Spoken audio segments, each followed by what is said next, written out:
신명기는 이스라엘 백성과 하나님과의 언약 문서라고 할 수가 있습니다. 약속의 문서입니다.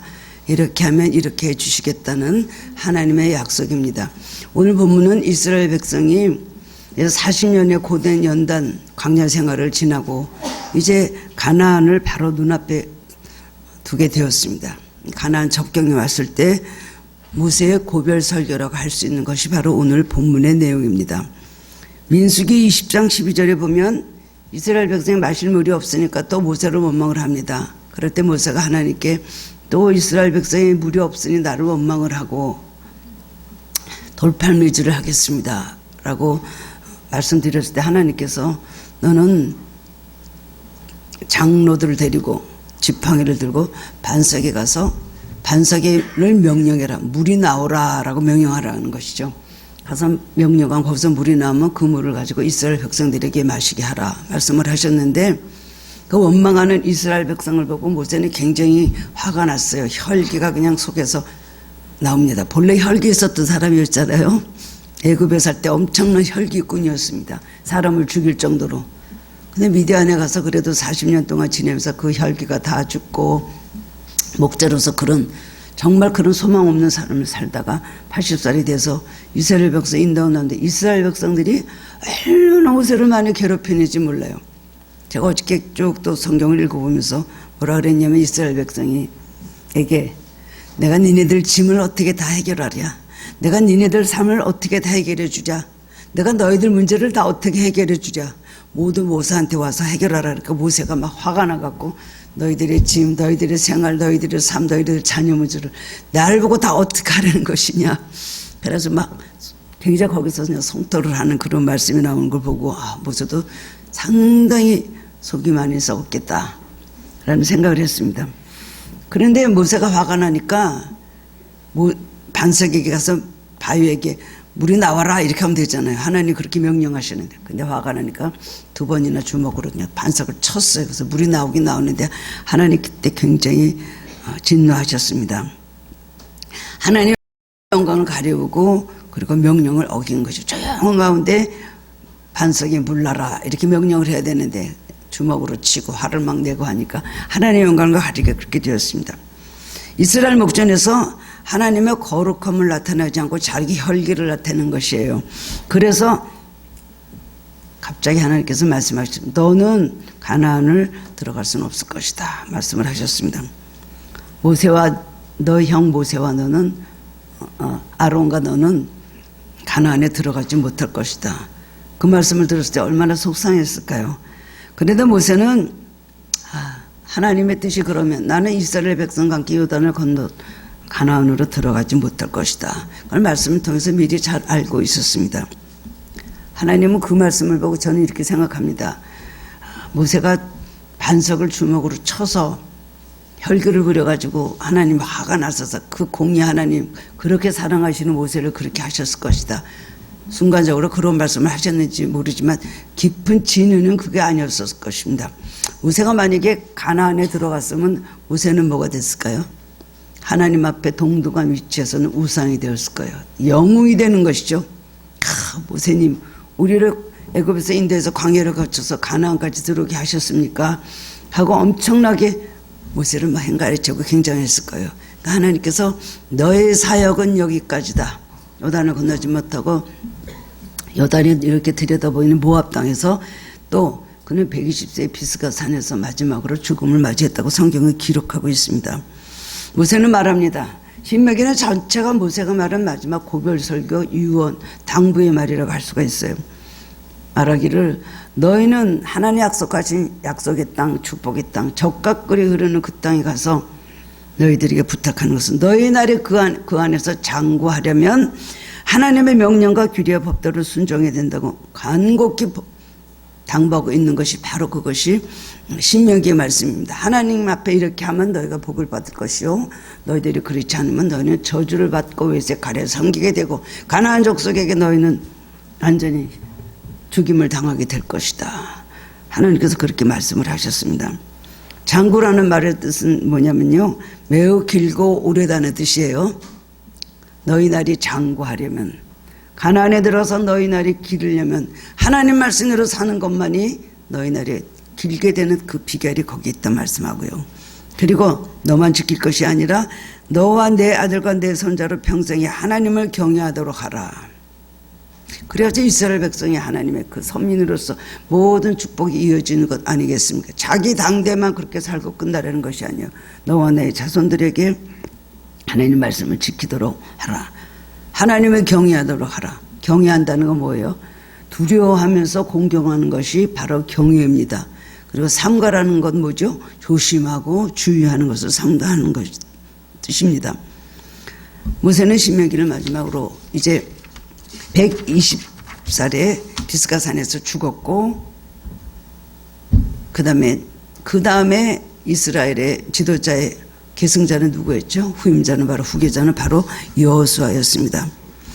신명기 5장은 하나님의 율법의 내용이 기록되어 있고, 신명기 6장은 여호와를 사랑하라는 명령으로 가득 차 있습니다. 신명기 6장은 신명기 전체의 주제라고 할 수가 있습니다. 하나님을 향한 사랑, 백성을 위한 하나님의 사랑, 신명기의 주제가 되는 것이, 신명기의 주제는 바로 사랑이고 바로 마음입니다. 유대인들은 통상적으로 6장 4절에서 9절 말씀을 쉐마라고 했죠. 들으라 라는 뜻입니다. 쉐마, 이 말씀은 아주 이스라엘 백성은 생명과 같이 생각하는 그런 말씀이에요. 이 말씀을 아침에도 읽고 저녁에도 읽고 그러면서 그것을 말하면서 신앙 고백을 하였습니다. 이스라엘아 들으라. 우리 하나님 여호와는 오직 유일한 여호와이시니 너는 마음을 다하고 뜻을 다하고 힘을 다하여 내 하나님 여호와를 사랑하라. 말씀을 하고 있습니다. 쉐마는 복종에 대한 중요한 원칙을 말하는 것으로서 하나님은 유일한 분이시고 그분만을 사랑해야 된다. 가나안에 들어가면 얼마나 많은 그런 신들이 있었습니까? 특별히 그들은 농경의 신, 풍요의 신인 바알을 많이 섬겼어요. 바알과 아세라와 말도 못하는 많은 신들을 그들이 만들어 놓고 우상 앞에 절하면서 그들은 기복적인 그런 삶으로 살았던 그런 신앙이었습니다. 하나님께서 이스라엘 백성에게 하나님의 명령, 하나님의 규례, 하나님의 법도를 주신 목적은 뭘까요? 이스라엘 백성들이 하나님을 경외하고 그 말씀을 지켜 복을 받게 하고 그 날을 장가하기 위해서 그렇게 하신 겁니다. 무섭게 하기 위해서 엄격하게 하나님의 말씀 규례를 지키라는 것이 아니에요. 너희들이 그렇게 해야만 너희들이 들어가서 너희 날이 길 것이다. 너희들이 너희 자손들이 축복을 받고 사는 날이 장구하려면 하나님의 말씀을 순종해야 된다. 그래서 유대인들은 이 명령을 받아들여서 율법의 구절을 양필지에 베껴서 성구함에 담아서 손목과 이마에 부착하고 다니는 풍습으로 발전시켰습니다. 지금도 이렇게 유대인들이 사는 데 가면 그렇게 한대. 요만한 상자에다 여기다 손목에 걸고 이마에 걸고 지나가는 사람들이 보면 좀 웃기는 모습이죠. 자녀들에게도 그 말씀을 이해하도록 가르치고 설명해 주는 것을 그들의 책임으로 알았습니다. 지금도 마찬가지입니다. 예배를 드릴 때마다 이 말씀을 읽고 또한 자녀들은 4, 5세 될 때부터 하루에 2번씩 아침 저녁으로 이 말씀을 읽게 한다는 거예요. 쉐마, 들으라. 우리 하나님 여호와는 오직 유일한 여호와시니 너는 마음을 다하고 뜻을 다하고 힘을 다하여 내 하나님 여호와를 사랑하라. 어렸을 때부터 이 여호와 진앙을 그들에게 넣어주는 거예요. 오늘 이스라엘이 강력한 나라를 이루고 기적같이 그동안 다 없어졌던 나라가 다시 살아나서 생존이 되어 있는 것은 유대인들의 기초교육이 쉐마로 하나님 사랑을 가르치고 있기 때문입니다. 우리가 참 본받아야 될 모습이라고 생각합니다. 그들은 오랜 세월 동안 쉐마만 있었습니다. 진정으로 마음속에 그 말씀을 담고 새기지는 않았습니다. 하나님에 대한 사랑을 잊어버렸습니다. 부적을 완전히 이렇게 만들어서 몇 구절을 뽑아서 작은 상자에 넣는 것 같지. 그런 쉐마를 그런 의미로 생각하고 마음에는 간직하지 않고 그 말씀대로 순종하지 않았다는 것입니다. 이 말씀을 팔과 머리에 달고 다녔을 뿐 형식적이고 위선적인 신앙으로 그들은 오랜 세월 그렇게 흘렀습니다. 그래서 예수님께서 오셔서 이스라엘 백성 얼마나 책망하셨습니까? 위선적이고 형식적이고 가증스러운 그들을 예수님 와서 그냥 그야말로 종교개혁을 일으키시면서 그들을 다 잘못됐다고 하시고 책망하시고 진정한 하나님 사랑이 무엇인가, 진정한 하나님 앞에 순종이 무엇인가를 예수님께서 몸소 가르쳐 주셨습니다. 예수님은 마태복음 22장 37절에서도 동일한 말씀을 하셨는데요. 내 마음을 다하고 목숨을 다하고 뜻을 다하여 주 너희 하나님을 사랑하라고 말씀을 하셨습니다. 예수님은 우리가 하나님을 사랑하되 어떻게 하라고요? 우리의 전부를 다하여 전심으로 하나님을 사랑하라고 명령하셨고, 우리가 하나님을 사랑하면 성경의 율법의 모든 것을 다 이루게 된다. 그런데 하나님을 우리의 마음과 성품과 힘을 다해서 사랑하지 않으면 하나님의 명령을 지킬 수가 없다. 그러니까 뭡니까? 하나님을 사랑하는 것에서 하나님의 앞에 순종이 나오고, 하나님 앞에 말씀대로 살다 보면 하나님께서 우리에게 약속하신 축복을 주신다는 것. 결국은 우리에게 율법을 주시고 법도를 주시고 우리가 그것을 지키라고 하기 전에 우리가 먼저 하려는, 하나님을 경외하는 것보다 하나님을 사랑하는 마음부터 가져야 된다는 것입니다. 하나님을 사랑할 때 하나님 말씀에 순종할 수 있는 것이고, 하나님 말씀에 순종할 때 축복을 받을 수가 있는 것입니다. 하나님 사랑하지 않으면 그러면 결과적으로 어떻게 축복을 받겠다는 겁니까? 창세기부터 민수기까지는 사랑이라는 단어를 찾아볼 수 없지만 신명기에는 사랑이라는 단어가 12회나 나오고 있습니다. 그리고 마음이란 단어도 46번이나 기록되어 있는데, 우리들의 마음은 하나님과 그의 말씀을 향한 사랑으로 가득 차야 말씀에 순종할 수 있다는 것입니다. 이해가 됩니까? 하나님 무조건 사랑해라. 나는 하나님이시고 너희는 인간이니 사랑해라. 그것이 아니에요. 결국 모든 것은, 율법의 모든 것은 우리들에게 축복으로 귀결이 되는 것입니다. 신명기 28장은 축복장이죠. 하나님, 너희가 하나님의 규례와 말씀을 순종하면 이런 복을 받게 될 것이다. 얼마나 구체적으로 말씀해 주셨습니까?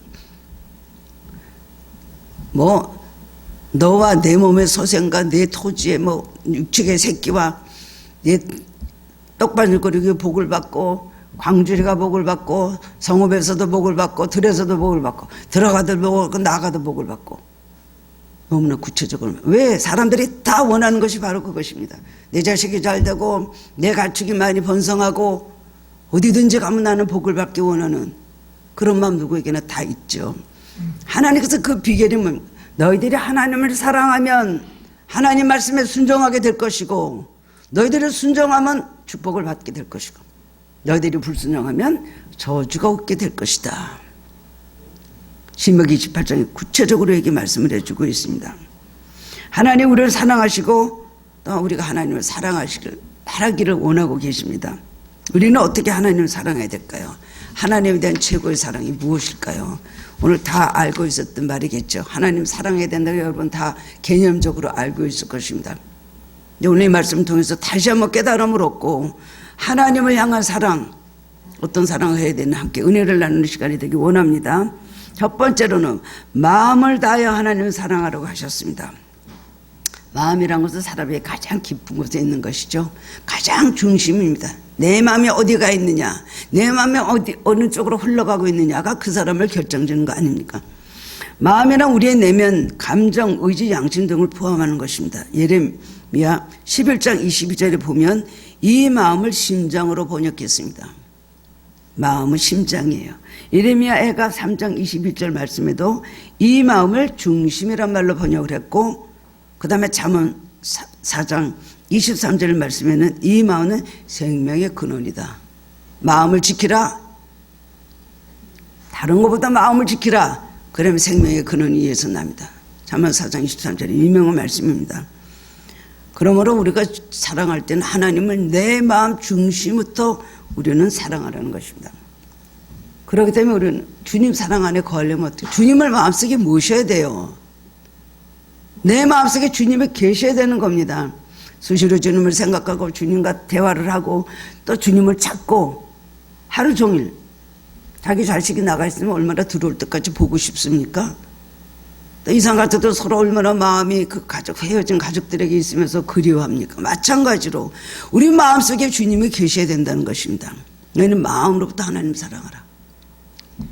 다른 것으로 사랑하려고 해요. 이스라엘 백성은 마음은 멀리 떠나 있었는데 맨날 제사 지내고 양 잡아서 염소 잡아서 소 잡아서 하나님 앞에 드렸지만 하나님께서 그거 받으시지 않았습니다. 마음에 없는 제사, 나는 제사보다 너희의 중심을 원한다 그러셨잖아요. 우리는 마음으로부터 주님을 사랑하는 것 주님 그것 원하십니다. 요즘 제가 요새 하나님 사랑에 대한 것을 계속 요즘에 제가 뭐 금요 기도에도 그렇게 전했고 우리 또 연합 구역 예배 때도 제가 그 주제로 말씀을 전했습니다. 왜 그렇게 하나님께서 가장 원하시는 우리 마음이에요. 겉으로 아무리 뭐 교회 봉사 잘하고 뭐 많이 드리고 뭐 한다 그래도 마음이 없는 기도, 마음이 없는 헌신, 마음이 없는 헌금, 마음이 없는 봉사, 그것이 뭐가 주님 앞에 상달이 되겠습니까?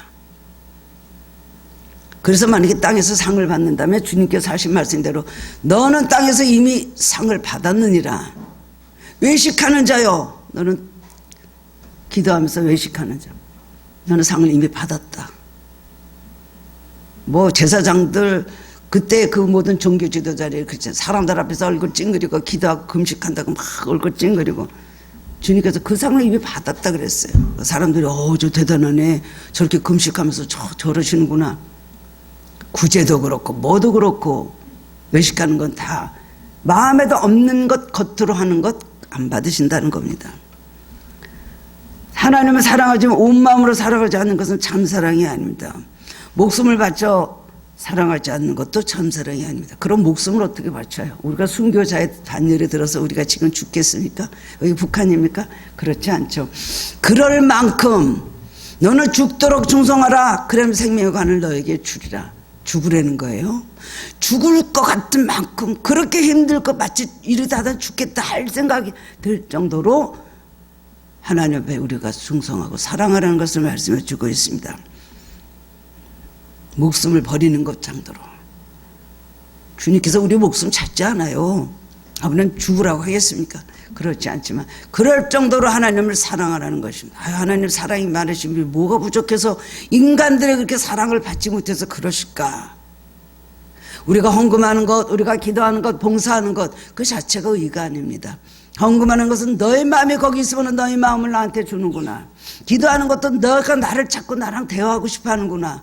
봉사하는 것도 나를 위해서 주님 앞에 나를 기쁘게 하려고 나의 일에 너희가 동참하는구나. 이렇게 보시는 거지.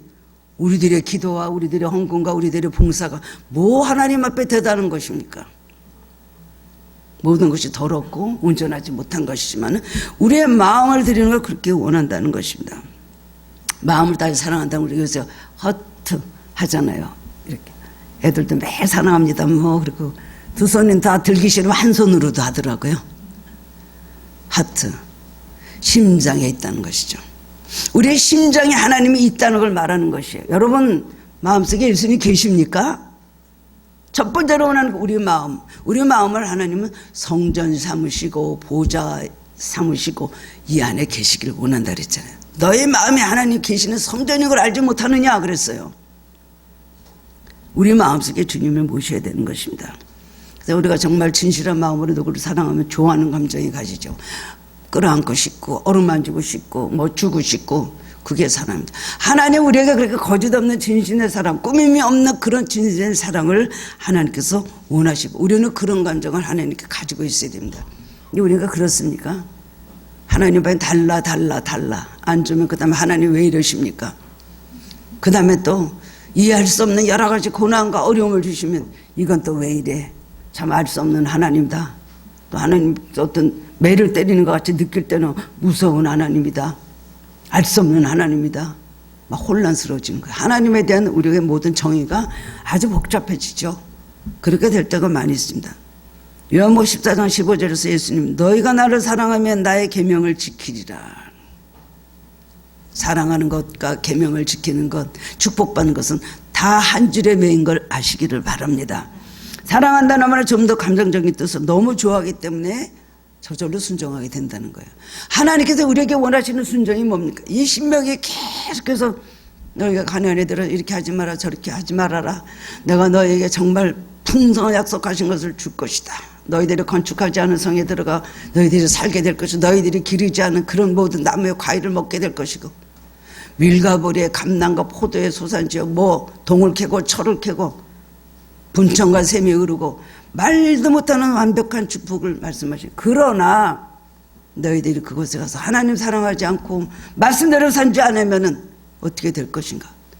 얼마 지나지 않아서 이스라엘 백성은 그런 시간을 맞이하게 그렇게 되었습니다.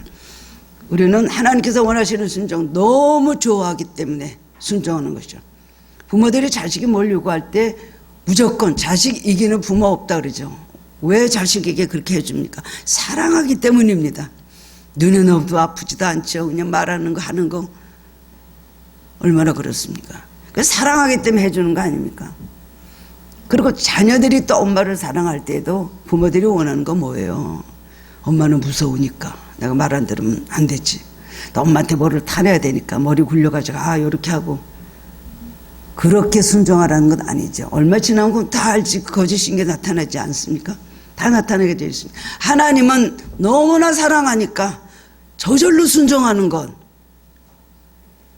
그것을 말씀을 하고 계십니다.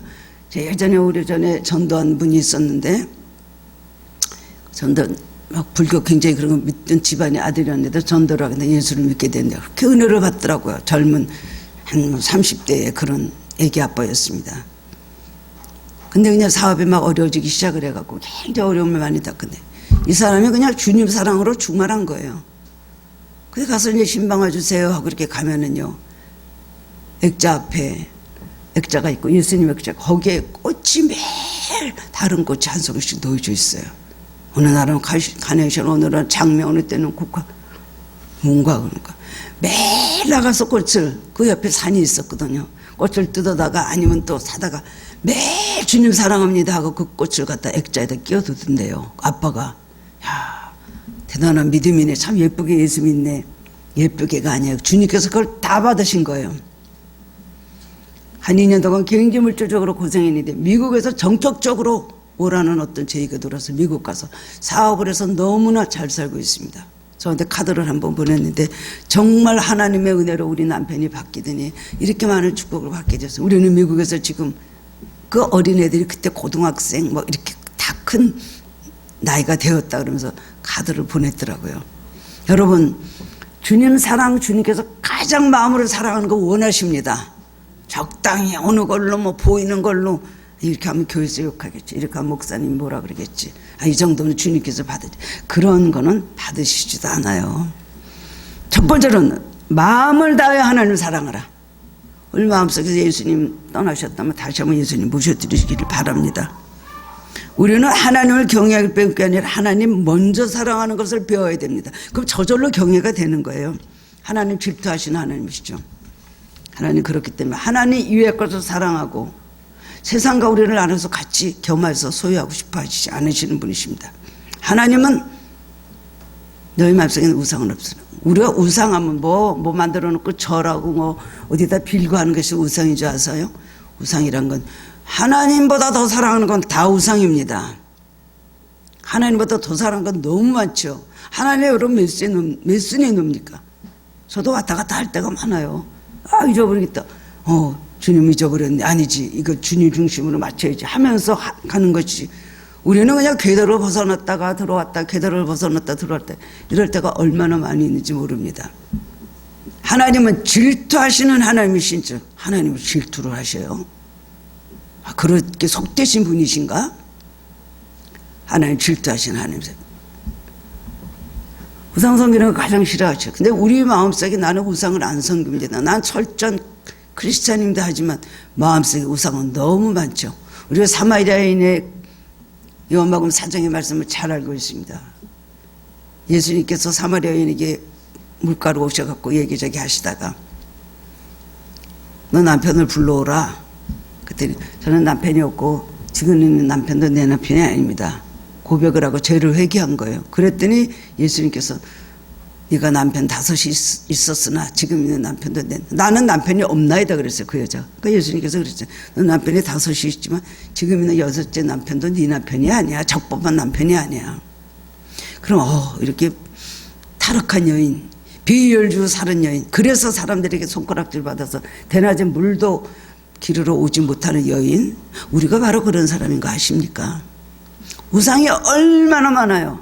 하나님을 어디까지 갖다 놓습니까?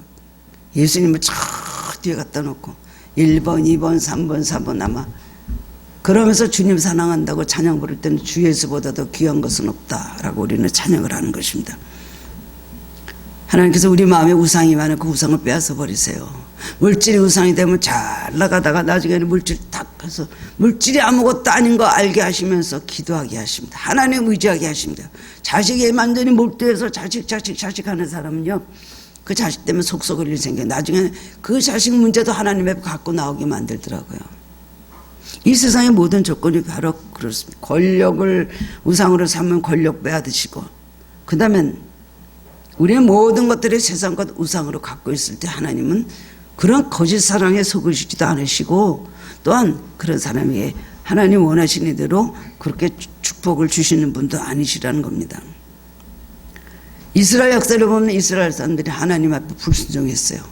자기 조상부터 어떻게 하나님을 섬겨야 될 것을 눈에 알고 있었던 그들이 아브라함의 후손이라고 하면서 그럼에도 불구하고 말씀대로 하나 살지 않았잖아요.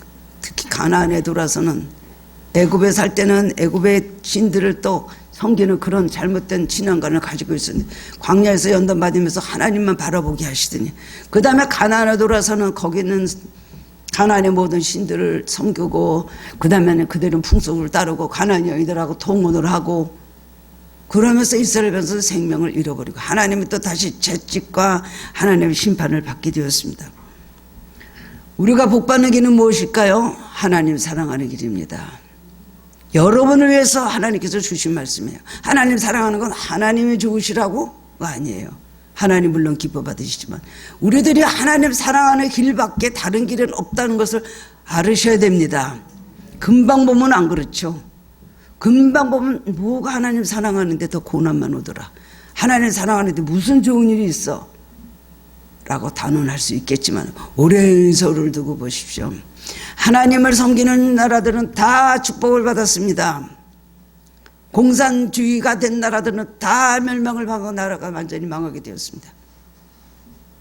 하나님 사랑하는 길만이 축복의 길이고 생명의 길이라는 걸 오늘 말씀하고 계시는 겁니다. 그렇기 때문에 우리에게 강하게 명령하시고 모세를 통하여 간곡하게 우리에게 부탁을 하시는 겁니다. 하나님 사랑하면 가르쳐준 대로 살게 되고, 가르쳐준 대로 살다 보면 하나님께서 누구보다도 사랑하시고 복을 주신다는 거예요. 지금 우리 한국교회의 문제는 유일신앙이 사라지고 있습니다. 너무나 기복주의가 많이 들어와 있어요. 교회 전체가 그래요. 그 교회 초대교회 그 정말 검소하고 진실하고 정말 나그네를 사랑하고 하나님 중심으로 살고 복음 전할 때 그 모든 신앙이 많이 없어졌어요.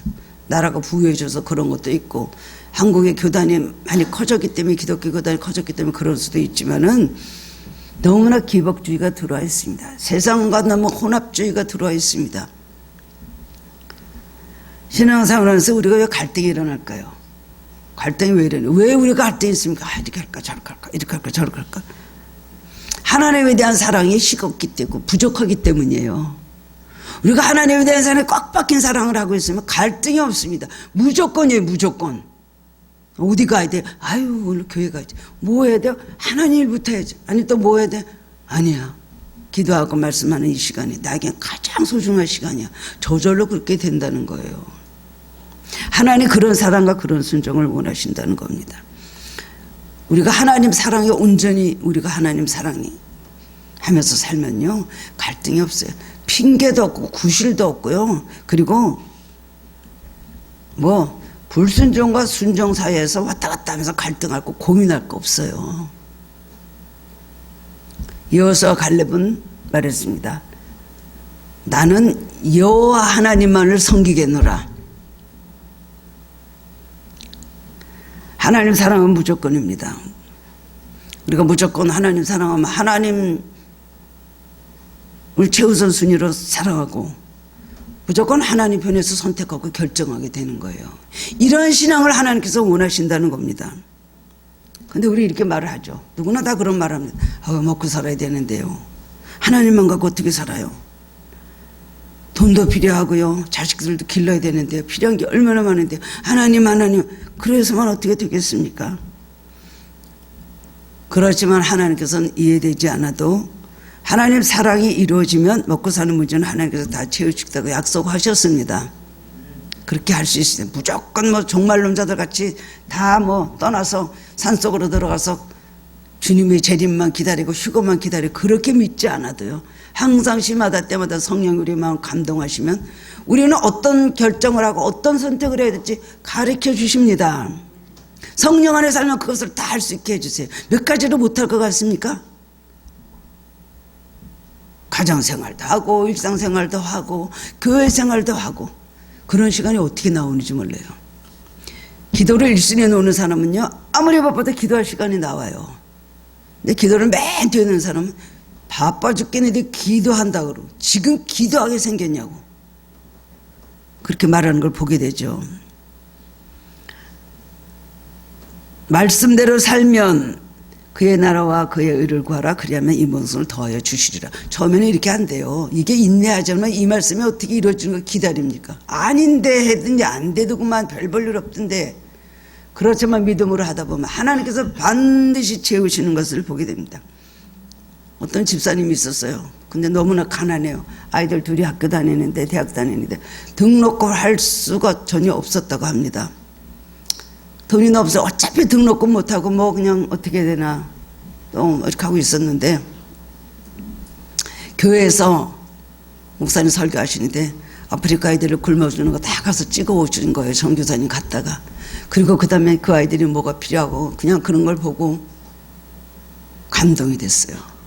그래서 남편하고 앉아서 우리 돈 요거밖에 한 50만 원밖에 없는데 우리 말이야 어차피 등록금 못해 애들 이건 뭐 어떻게 될지 모르니까 이건 우리는 하나님 앞에 먼저 드리자.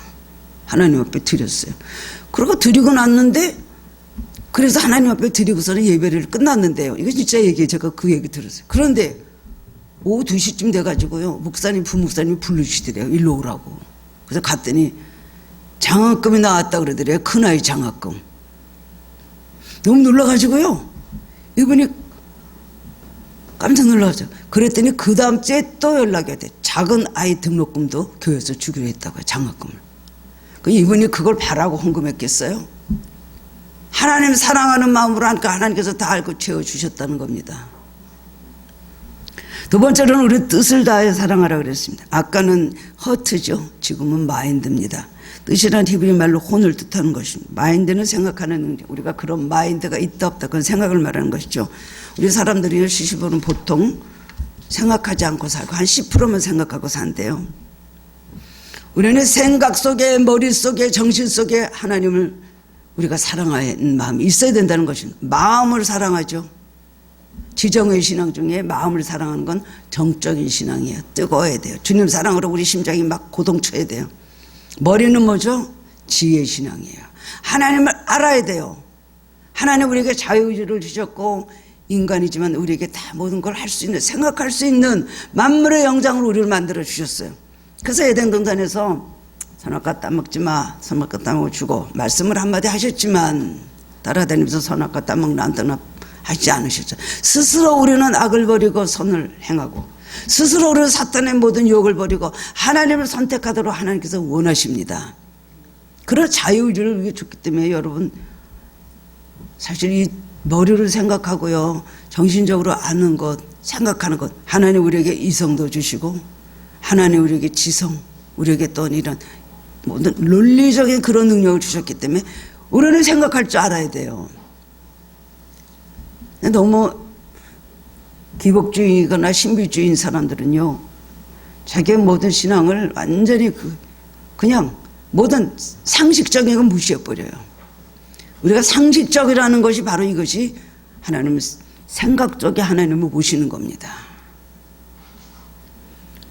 그리고 우리가 하나님 말씀 깊이 묵상하고 지식을 쌓는 데 온 힘을 기울여야 돼요. 이것이 하나님 사랑하는 데 필요하다는 것이에요.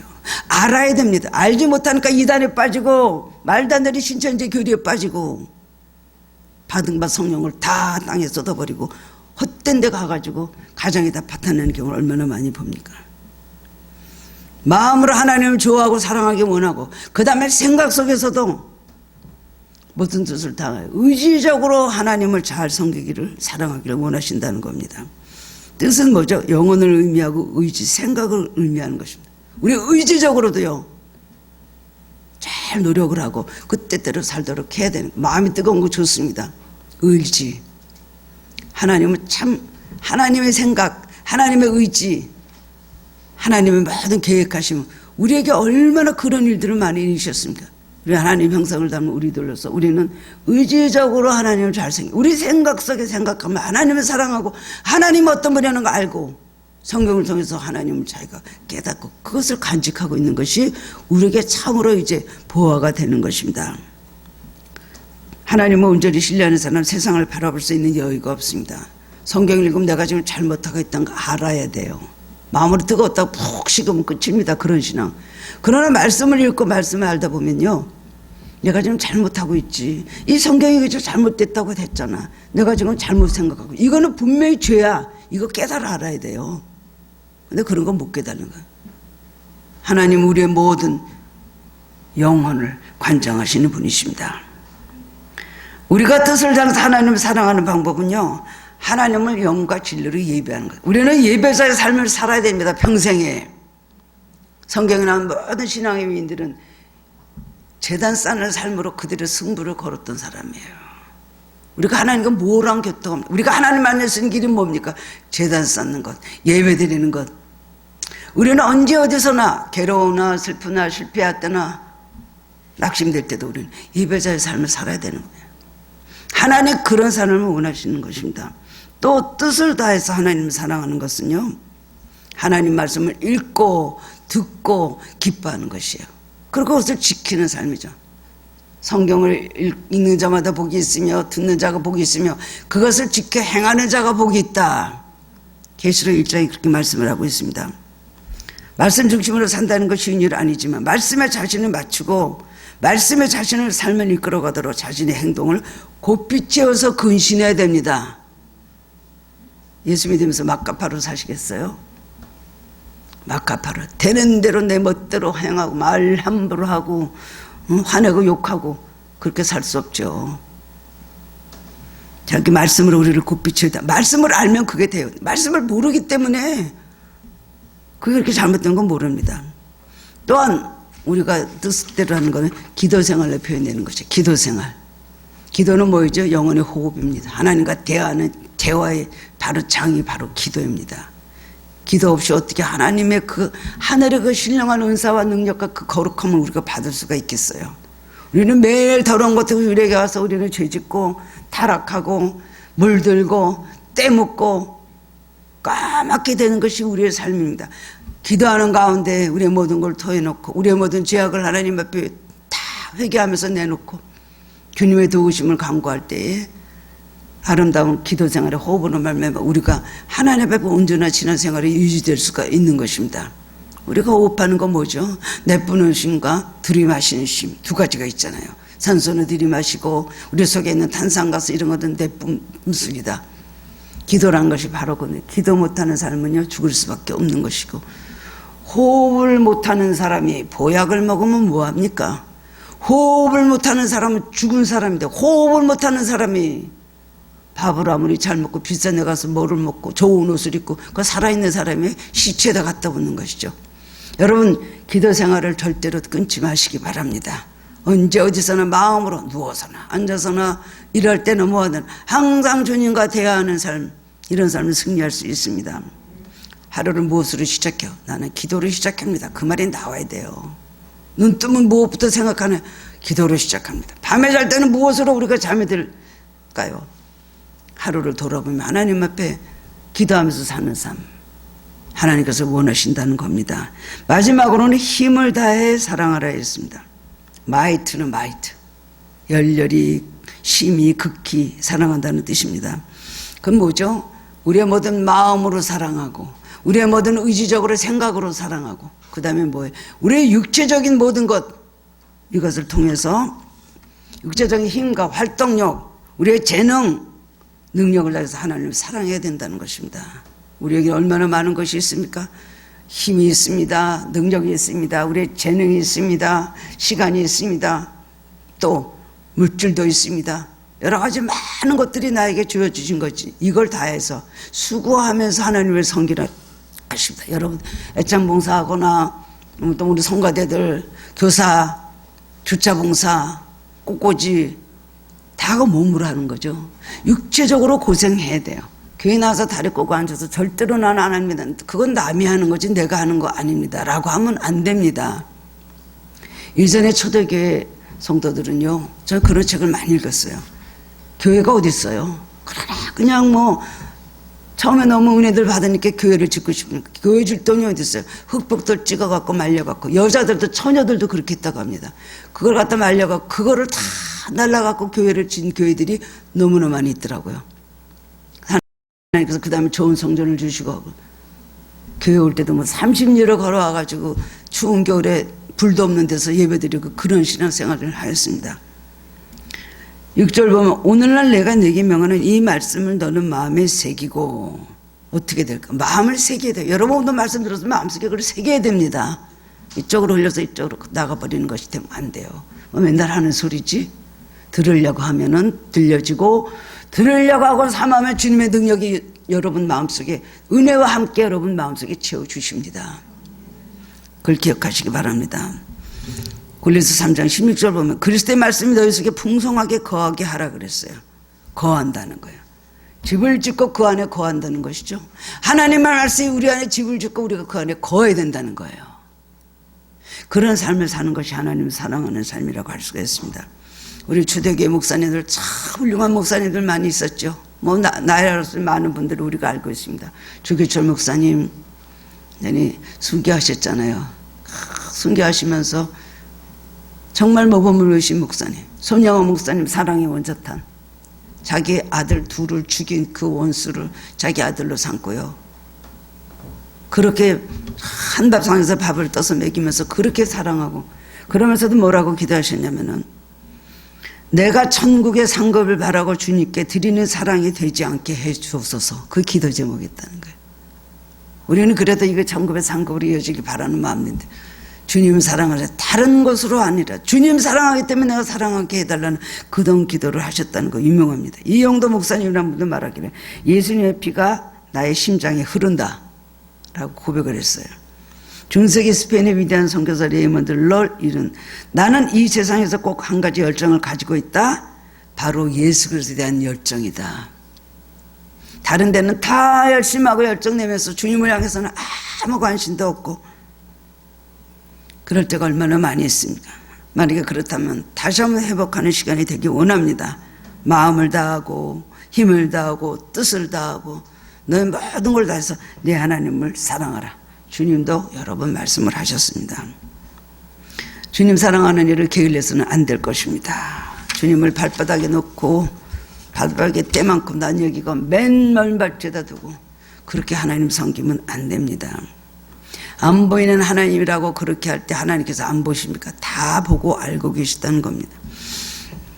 우리가 영원히 장구하고 번성하는 길, 뭐라 하세요? 오늘 성경은 하나님을 사랑하는 길. 하나님 사랑하면 저절로 순종할 수 있고 순종을 하다 보면 우리가 축복을 받게 된다는 것입니다. 오늘 하나님 사랑, 말씀 사랑, 교회 사랑의 신앙생활로 축복을 받으시는 성도님들 되시기를 주님의 이름으로 축원합니다. 사랑의 주님 은혜를 감사드립니다. 우리 마음이 얼마나 주님 사랑에서 식어 있는지 말씀을 통해서 다시 한번 깨닫고 주님 앞에 다시 한번 우리의 마음을 새롭게 가다듬습니다. 결단하는 마음을 허락하여 주옵소서. 하나님 원하시는 것 무엇보다도 나를 사랑하라. 마음을 다하고 힘을 다하고 뜻을 다하여 나를 사랑하라고 말씀을 하셨습니다. 오늘 저희들이 그렇게 살지 못한 걸 용서해 주시고 또 그럴 마음의 준비가 아직 안 됐다면 우리들을 그런 사람으로 훌륭한 신앙의 사람으로 변화시켜 주시길 원하고 기도합니다. 우리는 필요한 것이 너무 많고 이 세상에서 우리가 사랑해야 될 것이 너무나 많이 있습니다. 우리는 너무나 많은 무거운 짐을 지고 그리고 스트레스를 받고 이 세상에 허덕허덕하면서 살아가기 때문에 오히려 주님의 사랑이 필요하고 주님의 도우심이 필요합니다. 그러나 그렇지 않습니다. 얼마든지 우리는 하나님을 사랑할 수 있습니다. 어려운 가운데도 실패한 가운데도 낙심한 가운데도 하나님을 사랑할 수 있습니다. 하나님의 사랑은 우리 삶의 가장 최우선순위에 놓고 우리가 해야 될 일을 생각하고 그 뜻대로 순종하며 나갈 수 있게 하여 주옵소서. 문제가 많습니까? 해결받지 못하고 있는 문제가 많습니까? 하나님 사랑하게 하옵소서. 문제보다 더 크신 하나님 바라보고 하나님 사랑하면 그 하나님 오셔서 우리 문제도 해결해 주실 것으로 믿습니다. 그런 믿음을 허락하여 주시옵소서. 감사드리오며 예수 그리스도의 이름으로 기도드리옵나이다. 아멘.